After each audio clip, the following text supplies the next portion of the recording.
सबको जोहार। मैं डॉक्टर बसंती हेम्ब्रम, केंद्रीय संगठन महासचिव जेल कैंप। अभी हम लोग जानते हैं कि कुर्मी वर्सेस आदिवासी पूरा गहमा-गहमी है माहौल। निशा भगत के टर्मिनेशन के बाद ही मुझे आदिवासी सामाजिक और धार्मिक संगठनों ने कॉल किया था और उन तमाम लोगों का कहना था कि आप लोग आदिवासी समाज के चेहरे हैं और आप लोग जेल कैंप के पदाधिकारी भी हैं। इसमें आप लोगों का स्टैंड क्या है? क्योंकि मैं आदिवासी पदाधिकारी और जो है उनका तो नहीं कह सकती हूँ क्या सोचते हैं, बट मैं अपना ओपिनियन देना चाहूंगी। सबसे पहले बात, निशा भगत को टर्मिनेशन लेटर डायरेक्टली नहीं देना चाहिए था अनुशासन समिति को, क्योंकि बहुत सारे जेल के पदाधिकारी रहे हैं, चाहे वो सुशील मंडल जी हो, फैजान खान जी हो या फिर परेश्वर माथुर जी हो, तमाम लोगों के ऊपर आरोप प्रत्यारोप लगे थे, तो उनको शोकॉज का नोटिस दिया गया था, उन्होंने स्पष्टीकरण दिया।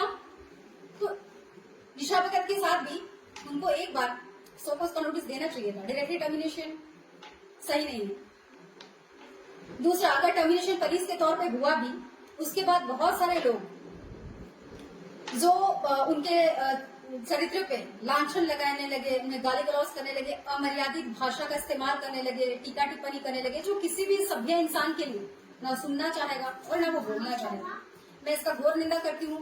तमाम वो पुरुष वर्ग जिन्होंने ये सारा चीज निशा भगत के लिए किया है, मैं आप लोगों से कहना चाहूंगी भाइयों, आपके जीवन में भी बहुत सारे स्त्रियों के रिश्ते हैं जो माँ के तौर पे है, माँ है, बहन है, बेटी है, प्रेमिका है, पत्नी है, पुत्री है।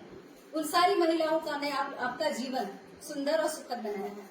तो आप जिन महिला के बारे में बोल रहे हैं, उन्होंने जो भी कहा वो अपने समाज के लिए, हक के लिए बोली। हो सकता है उसका लहजा आप लोग अच्छा ना लगा हो, लेकिन उसे इस तरह से जलील करना, उसकी अस्मिता को तार तार करने की कोशिश करना बोल बोल के, ये बिल्कुल सही नहीं था। मैं इसकी निंदा करती हूँ।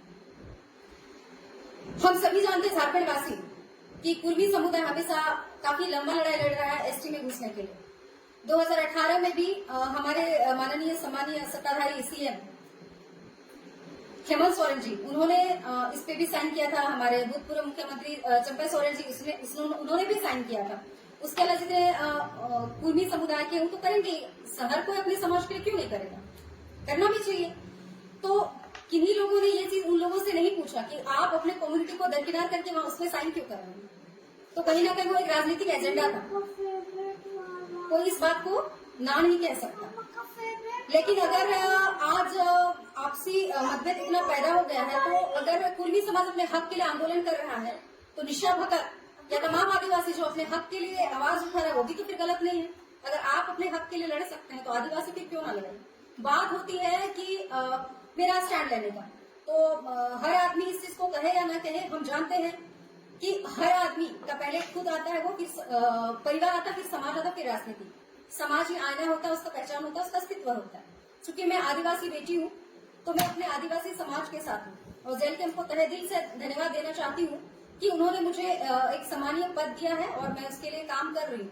लेकिन ये क्षण ऐसा है कि इसमें मैं यही कहना चाहूंगी कि ओबीसी से एक कॉलम निकाला जाए और कुर्मी समाज के लिए संवर्धन और संरक्षण के लिए और उनको प्रिमिटिव ट्राइब से चिन्हित किया जाए, ताकि मूलवासी और आदिवासी के बीच इस तरह का घृणा, द्वेष, ईर्ष्या और नफरत ये ना पैदा हो। क्योंकि अगर ये दोनों मूलवासी आदिवासी इस तरह आपस में लड़ मरेंगे, तो फिर तीसरा फायदा उठा ले जाएगा।